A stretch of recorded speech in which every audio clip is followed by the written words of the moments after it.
Hello there everyone and welcome back to my channel. First things first, let's address the setting. I'm currently camping in North Wales, so apologies if there's any background noise, if the lighting isn't that great. I've literally brought basic equipment with me, so apologies if it's not that great, but I think it should still be, you know, of decent quality enough to upload. So as you can see from the title of today's video, I'm going to be talking to you about things that I wish I knew before I started studying psychology, and these are really important things that nobody ever thinks to mention to you, and I think because of that there's a lot of misconceptions around the degree. So I've not got a massive list, like there's about 6 things here that I want to talk to you guys about, so it's going to be short, it's going to be snappy, but that's kind of what we like at the minute. So the first thing that I wish I knew before studying psychology is that it is such a broad topic at university. If you take it at A level, you have a few different modules each term, they're really interesting, but it kind of seems that it's all about mental health, a little bit of conditioning. It doesn't seem very broad, and then when you come to uni, bang, there is just so much going on. It's not all about serial killers, it's not all about mental health. There is a lot to learn. There's a lot of biology, there's a lot of statistics, there is so much. Like, I can't even begin to explain to you how many topics there are, which is quite good because the fact that it's broad means you can go into a lot of different career paths, but it's also a hindrance, and I'll talk to you about that in a little bit.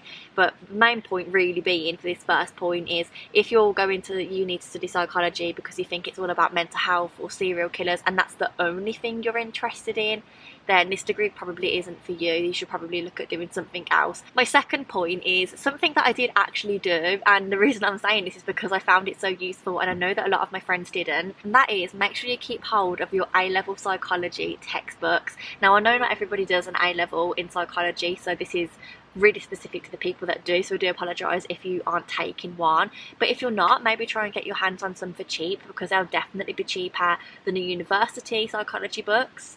But basically, first year at uni for psychology is kind of like a foundation year where everybody gets brought up to the same sort of pace, so whether you took an A-level or not, it doesn't matter, because a lot of the stuff at A-level is repeated. Sometimes it's just a scratch on the surface, but sometimes it goes a little bit deeper than what you learn at A-level.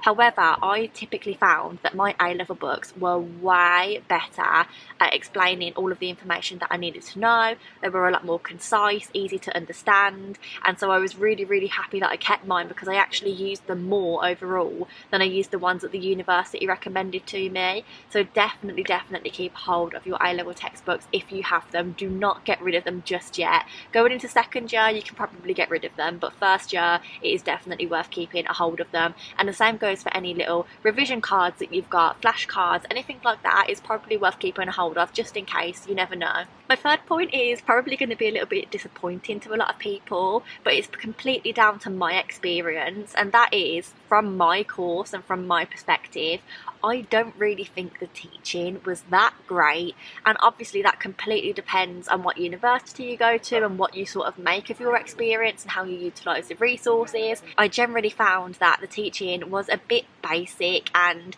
it was a lot of reading off the screen, so they'd put the PowerPoint on the board, everyone would see it, and I would just take notes off the PowerPoint. I wouldn't actually listen to what the person was saying, because all they would do is read off the screen, which is, you know, not really what you're paying £9,500 to go to uni for. But I think that's a harsh reality of a lot of degrees. They just stand there and read off the screen, and the main information that you need is on the PowerPoint anyway, so it's a bit of a bummer, but I think you're going to get that with any degree, to be honest. I'm getting through these really quickly, and I'm kind of moving on now to my last section of points, and these are all job related / career related, and there's a few different things that I want to stress or want to let you guys know if you are taking a psychology degree, because the psychology job market is very complex, and it's not what I expected at all when I went to uni. So when I first went, I thought that after doing my psychology degree I'd be able to do a little course that would qualify me to be a psychologist or a counsellor, and that is not the truth at all. It is far from the truth. The truth is that a psychology degree, especially just an undergraduate one, really doesn't qualify you for anything at all. The only things that you can do that are psychology related with your degree are either assistant psychologist jobs, which is exactly what you think it would be. So if you're looking at being a clinical psychologist, you might get a clinical assistant psychologist job, or you can be a research assistant, which is when someone's conducting the study and you'll be there doing their transcriptions, their analysis, whatever they really want you to do, you can get employed as that as well. But that is pretty much it. Like, those are the only two jobs that you will get with your psychology degree that you really do actually need a psychology degree for. There are obviously other psychology related jobs. For instance, I work as a mental health care assistant in mental health hospitals, and that is psychology related, but I did not need my psychology degree to do that. I could have got that job before I even came to university. So the AP job and a research assistant are unfortunately the only jobs that you can get with your undergraduate, and also a master's. Like, a master's doesn't qualify you any further, to be honest. The only way you're going to be a qualified psychologist is if you do a doctorate. So that is 3 years. So if I break it down a little bit, you'll go to university, you'll do your undergraduate psychology degree, that is 3 years. Then a lot of doctorates will require you to have at least 1 year work experience in a clinical setting if you're doing clinical psychology, or educational setting, etc, etc. So that's 4 years already. Then a lot of people will also take a master's, like myself, so that's another year if you're doing it full time most of the time. So that's potentially 6 years. And then a doctorate itself is 3 years in total. Now, if you're doing the clinical psychology doctorate, that's not too bad because you get paid for being on it and it's funded. So in that sense, it doesn't really seem too bad. But the other doctorates don't work like that. So you'll be doing another 3 years, which will take you up to 9 years. And only then will you become a qualified psychologist. However, that 1 year's work experience often isn't enough because these degrees are very, very competitive. So it can take a long time to be a qualified psychologist, and the only way you're going to get there is if, like, you're motivated to do it. I started off wanting to do it, but then I realised that this was actually the process. I wasn't aware of that before I came to uni, and I don't think a lot of people are. And now I'm not put off. I would still consider it in the future, but I know that I definitely need to do a few years work experience first and then decide, is that still for me, or is that something that I'm not that interested in anymore. My next point, going back to money for a second, is that once you've got those jobs, they're not that well paid considering how much you have to work for them. So once you've got your AP job or your research assistant job, they don't tend to pay that much money. I'd say around 20,000 to 25,000, which to me now that sounds like a hell of a lot.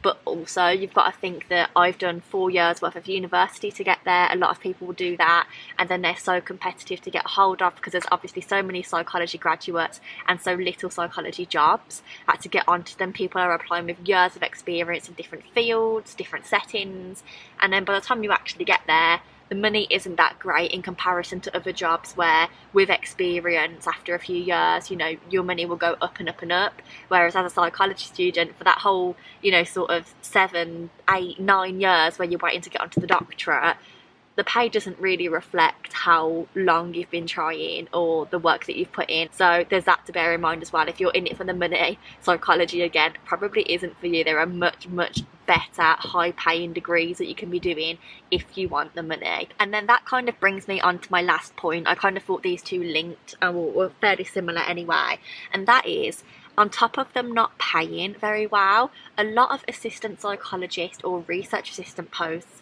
like you to volunteer.